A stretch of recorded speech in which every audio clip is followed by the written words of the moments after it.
Steve Templeton with us here in downtown. We've been serenaded by thunder here for the last 10 or 15 minutes. The area, a big part of the area is getting hit, right? I just shake my head because we just saw scenes like this from Granite City. Remember the freakish storm where they ended up with much more than what they have so far in Fenton Valley Park. They had 9 inches recently. And we'll keep an eye on Granite City. I'll show you what that looks like on the radar, but let me take you to where it's hammering areas right now. This is the big view on SKYTRACKER Doppler radar, and as I zoom in, the storm that just produced some of that flooding in Fenton and Valley Park, Kirkwood, Webster, and Crestwood, it's now right here into Belleville. See all that lightning? Where the lightning is a good indicator of where the atmosphere is squeezing that high moisture content, how humid it was today, squeezing that moisture out of the air and dumping it. So O'Fallon to Belleville to Mascoutah and headed towards Scott Air Force Base as well, even towards Lebanon, Illinois. Heads up, heavy rain coming your way. I'll highlight the 3 areas for you that have the heaviest rain. There's one I just mentioned. Here's another coming into Chesterfield. You've been hit already, so this could cause some flash flooding pretty quickly, Chesterfield, so let's be careful in that area. And near and just north of Washington, Missouri is a third spot where we've had some heavy rain. You can see the heavy rain here too from Barnes Jewish Siteman in South County. That's Interstate 55 and Butler Hill and the BJC Skycam network. This is much lighter than it was earlier.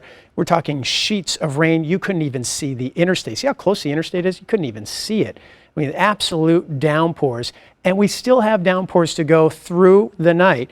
Let's hope they don't hit the same areas that have been hit with 2 to 3 inches of rainfall. That's where you see that bullseye of the yellow around Fenton to Valley Park, 1.8 inches in South County near Afton to Green Park, near and south of Eureka, 1 to 2 inches there. So those are some of the hot spots so far. We're not quite done with rain. We do have a flash flood warning that extends from St. Louis County back into northern Franklin, southern Warren, southern half of St. Charles County, and far northern Jefferson County. Now, northern Reynolds and Phelps County, you're also in a flash flood warning.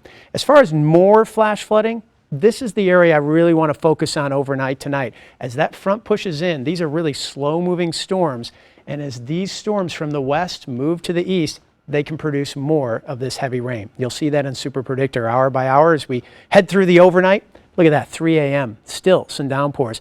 For the metro, I think the heaviest rain should be done with by about 4 to 5 a.m. There still may be some rain in the area, but the heaviest rain should be east. This is 6 a.m., 72 and scattered storms, still some heavy rain though.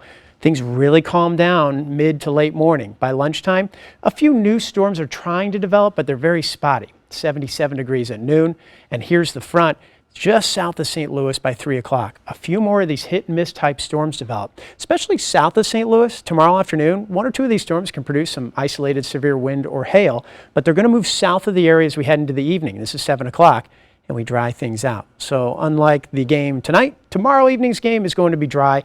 81 at first pitch, 77 by the 9th inning. And again, that's for tomorrow evening. Much cooler day too, 83 degrees. That weather alert, morning flood threat, and then we'll watch for an isolated, low chance, but an isolated severe storm in the afternoon. Our big focus though, of course, is going to be on the flooding through tonight. Things will get cooler and much calmer as we head through Friday and into the weekend. Mid to low 80s Saturday and Sunday with much lower humidity. We'll stay on top of that flash flooding, particularly the hot spot around 141 and St. Paul's Church out in Fenton. We'll be back with more.